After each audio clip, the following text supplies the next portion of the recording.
წლევანდელი ელ-ნინიო არის უკვე დარქმეული როგორც სუპერ ელ-ნინიო, იმიტომ რომ ზოგადად ელ-ნინიო 5 წელიწადში ერთხელ მაინც ხდება მსოფლიოში და ფორმირდება წყნარ ოკეანეში და იქედან ავრცელებს თავის ნელ-ნელა ვრცელდება მთელ კონტინენტებზე, შესაბამისად გავლენას მაინც ახდენს.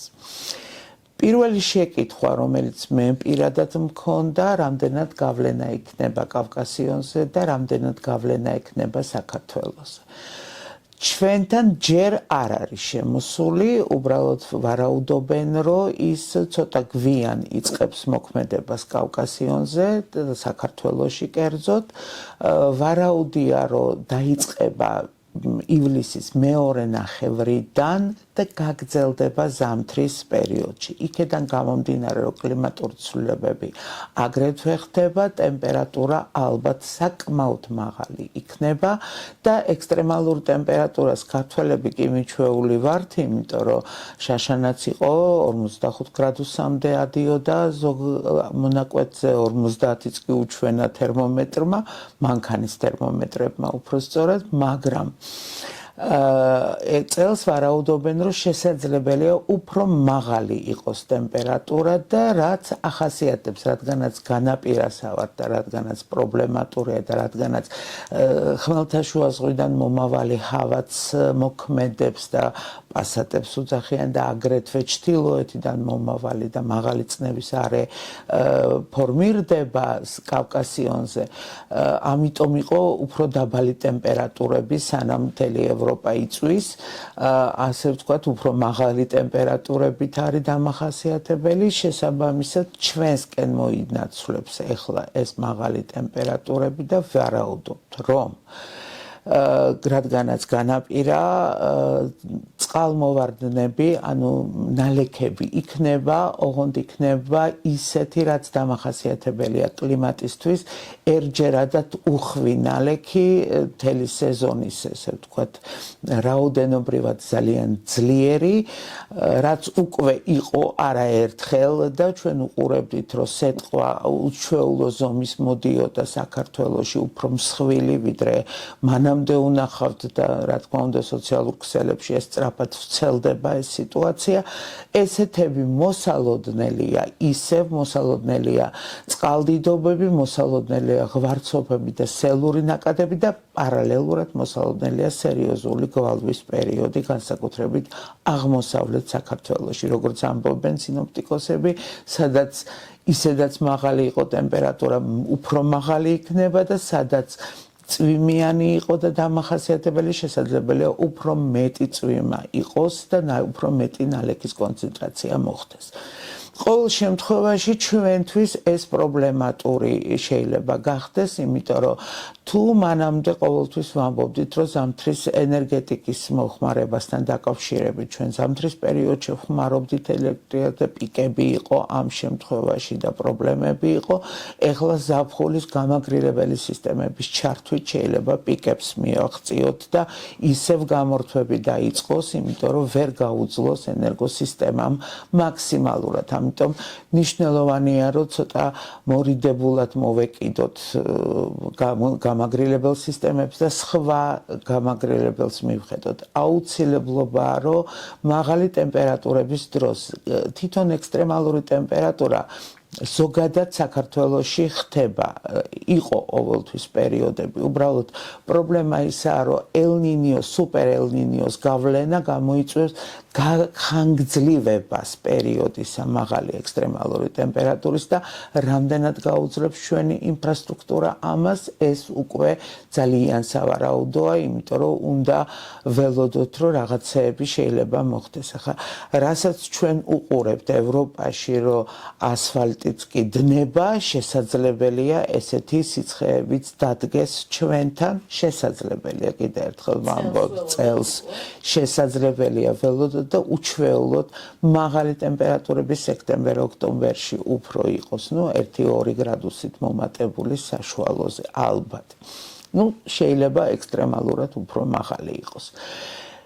ელნინიო ყოველ შემთხვევაში რომ გვეგონა რომ ძალიან შორს არის ჩვენგან, ესე არ არის, ვრცელდება ძალიან კატასტროფულად მთელ დედამიწაზე და არის სპეციალისტები, რომელიც აკვირდებიან საითკენ მიდის ეს მასა, როგორ მიდის და ხატავენ კიდევაც, რომ აი ძალიან ცხელი ზაფხულები შეიძლება კონდეს, ანუ ზაფხული კი დაწყებულია, ჯერ ვერ გძნობთ, მაგრამ ივლისის მეორე ნახევარში ალბათ ტემპერატურები უფრო აიწევს საქართველოში. ამიტომ მე ვფიქრობ, რომ გაფრთხილება მოსახლეობის იმასთან დაკავშირებით, რომ მაღალი ტემპერატურების დროს, იქნება მზეზე გამოსვლა, მანდა მაინც შევეცადოთ, რომ თავსაბურავი გქონდეს, რაღაცა დაცული ვიყოთ, წყალი. წყლის ნაკადის, წყლის მიღება ძალიან აუცილებელია ორგანიზმისთვის და ამას მივაქციოთ ყურადღება და მნიშვნელოვანია, რომ მზეზე დიდი ხნის ყოფნის დროს შეიძლება მზის დარტყმა განვითარდოთ, ანუ თერმული დარტყმა იყოს ორგანიზმზე და განსაკუთრებით ბავშვებში. ამიტომ ყველა მშობელს მოუწოდებ, რომ ფრთხილად იყვნენ, ნახონ და არ აერიოთ, რომ მზის დარტყმა შეიძლება ჩვეულებრივ მოწამვლად გაასაღონ და სინამდვილეში იყოს მთლიანობაში ძალიან მაღალი ტემპერატურა იცის და გულისრევა იცის. ამიტომ ვფიქრობ, რომ ყველანი უნდა ვიყოთ მზად, ჩვენ თვითონ ვერა უნდა გავაკეთოთ იმისთვის, რომ ბავშვმა უფრო კარგად იგრძნოს თავი.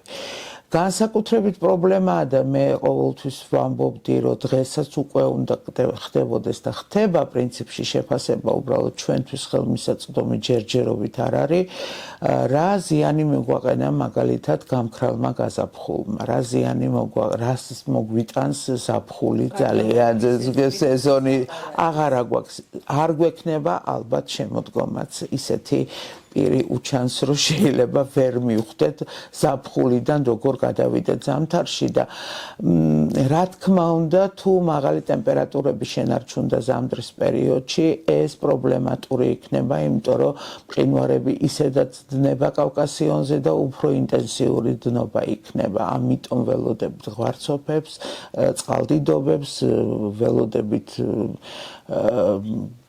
სელურ ნაკადებს და რაც ძალიან მნიშვნელოვანია, მეწყერები შეიძლება განვითარდეს იმ ადგილებში და ჩვენთან სამწუხაროდ საკმაოდ მაღალი დაფარვა რისკის ზონების, დაახლოებით 47 მუნიციპალიტეტი გარკვეული საფრთხის ქვეშ არის, 111 თემზე იყო დათვლილი კატასტროფული მოვლენები სხვადასხვა რეგიონებში, სხვადასხვა საფრთხე შეიძლება განვითარდეს. ამიტომ მნიშვნელოვანია, რომ ჯერ ერთი ეს ინფორმაცია იყოს მიწოდებული თითოეულ მოსახლისთვის და ვიყოთ მზად იმისთვის, რომ ელ-ნინიო, რომელიც არის პრობლემატური საქართველოსთვის, იმიტომ რომ ბოლო ელ-ნინიო იყო 23-24 წელი და 23 წელი იცით თქვენ, რომ 2023 რამდენად ტრაგიკული იყო ჩვენთვის, თუნდაც შოვის კატასტროფიდან გამომდინარე. იქაც ჯერ წვიმები მოდიოდა და უცებ განვითარდა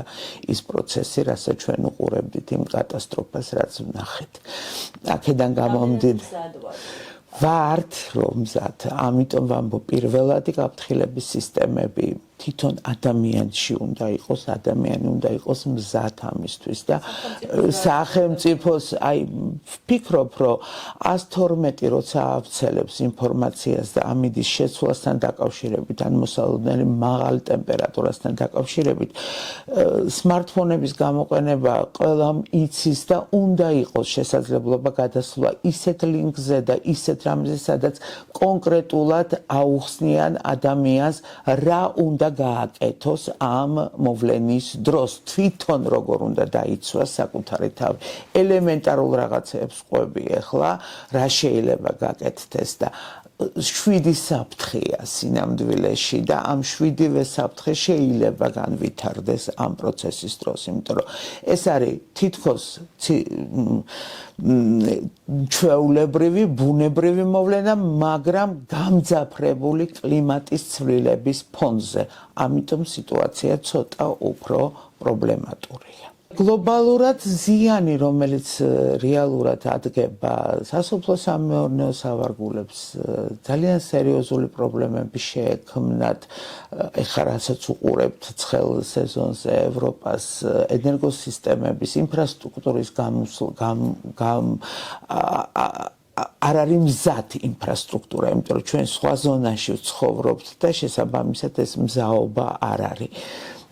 გლობალურად კლიმატი იცვლება. ჩვენ ვიცით ამის შესახებ და როგორც არ უნდა უჯეროთ პოლიტიკოსებს, რომ არ იცვლებაო, სინამდვილეში სერიოზულად იცვლება და იმდენად შეიცვალა მე-20 საუკუნიდან მოყოლებული დღემდე, რომ ვიზუალურადაც კი რუქებზე ჩანს, რომ ტემპერატურები იწევს და იწევს ზემოთ. სამწუხაროდ ვერც ერთმა ქვეყანამ ვერ მიიღო ისეთი გადაწყვეტილება, ვერ შევთანხმდით, რომ მაქსიმალურად ადაპტირება გავაკეთოთ ამ კლიმატის ცვლილებასთან დაკავშირებით. რა არის პრობლემა? პირველ რიგში შენობები, სადაც ჩვენ ვცხოვრობთ, არ არის თბოიზოლაციები ისეთი, როგორიც უნდა იყოს. არ არის წყალგაყვანილობები, ისე წყლის პრობლემა შეიძლება შეექმნას ბევრ მუნიციპალიტეტში, ისედაც გვაქვს დეფიციტი აღმოსავლეთ საქართველოში და ეს უფრო მეტად შეიძლება. სითბური ტალღა, რომელიც ეხლა ევროპაშია, ასეთივე სითბური ტალღები ჩვენთვის უკვე უცხო არ არის, იმიტომ რომ შაშანაც იყო და წელსაც შესაძლებელია და მოსალოდნელია. განსაკუთრებით урბანულ სისტემებში, ანუ ქალაქის დასახლებებში, მაღალსართულიანი შენობების შედეგად, შემინული შენობების შედეგად, რომელიც ანარეკლს აკეთებენ და ცუდად მოქმედებს ჩვენ ზონასთან მიმართებაში, ანუ მზაობა ჩვენ სამწუხაროდ არ გვაქვს. სხვა მიდგომები არის საჭირო. და ჯერჯერობით კაცობრიობა ვერ გადაკეთდა ისე, რომ სერიოზულად ადაპტირება მოახდინოს ამ კლიმატის ცვლილებებთან მიმართებაში.